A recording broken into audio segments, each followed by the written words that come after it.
اعوذ باللہ من الشیطان الرجیم بسم اللہ الرحمن الرحیم۔ یوں تو سبھی پرندے حضرت سلیمان علیہ السلام کے مسخر اور تابع فرمان تھے، لیکن آپ کا ہدہد آپ کی فرما برداری اور خدمت گزاری میں بہت ہی مشہور ہے۔ اسی ہدہد نے آپ کو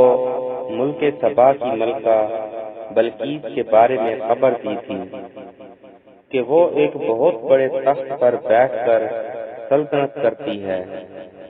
اور بادشاہوں کے شایان شان جو بھی سر و سامان ہوتا ہے وہ سب کچھ اس کے پاس ہے،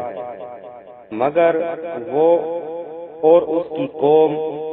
ستاروں کے پجاری ہیں۔ اس خبر کے بعد حضرت سلیمان علیہ السلام نے بلقیس کے نام جو خط ارسال فرمایا، اس کو یہی ہدہد لے کر گیا تھا۔ چنانچہ قرآن کریم کا ارشاد ہے کہ حضرت سلیمان علیہ السلام نے فرمایا، تم میرا یہ خط لے کر جاؤ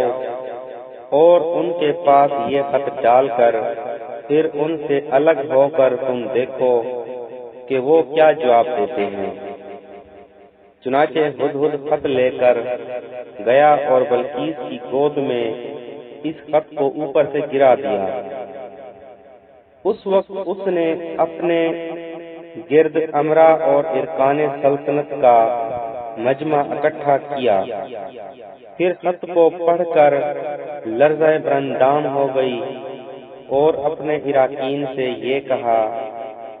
اے سردارو، بے شک میری طرف ایک عزت والا خط ڈالا گیا، بے شک وہ سلیمان کی طرف سے ہے، اور بے شک وہ اللہ کے نام سے ہے جو نہایت مہربان رحم والا، یہ کہ مجھ پر بلندی نہ چاہو اور گردن رکھتے میرے حضور حاضر ہو۔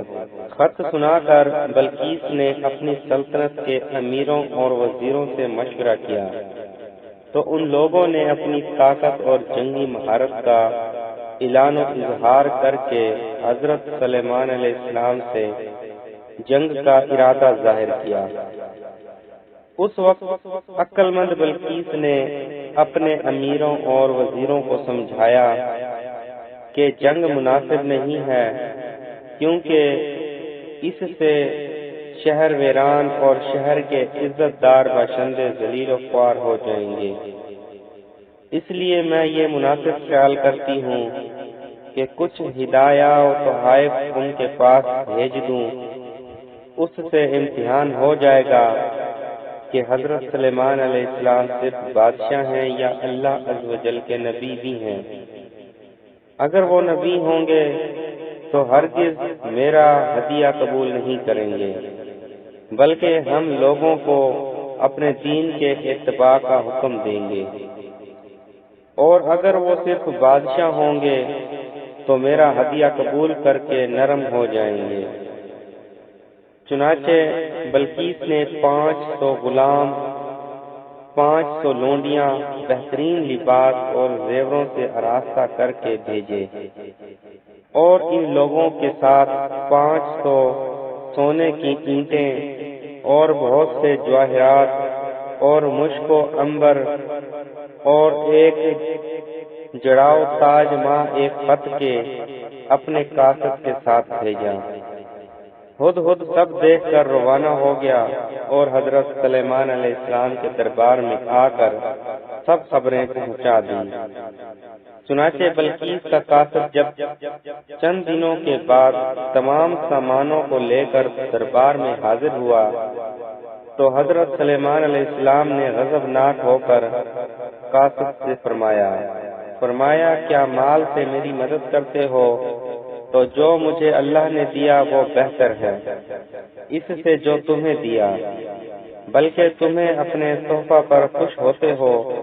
پلٹ جا ان کی طرف تو ضرور ہم ان پر وہ لشکر لائیں گے جن کی انہیں طاقت نہ ہوگی، اور ضرور ہم ان کو اس شہر سے ذلیل کر کے نکال دیں گے، یوں کہ وہ پست ہوں گے۔ چنانچہ اس کے بعد جب قاصد نے واپس آ کر بلقیس کو سارا ماجرا سنایا تو بلقیس حضرت سلیمان علیہ السلام کے دربار میں حاضر ہو گئی، اور حضرت سلیمان علیہ السلام کا دربار اور یہاں کے عجائبات دیکھ کر اس کو یقین آ گیا کہ حضرت سلیمان علیہ السلام اللہ عز و جل کے نبی برحق ہیں، اور ان کی سلطنت اللہ تعالیٰ ہی کی طرف سے ہے۔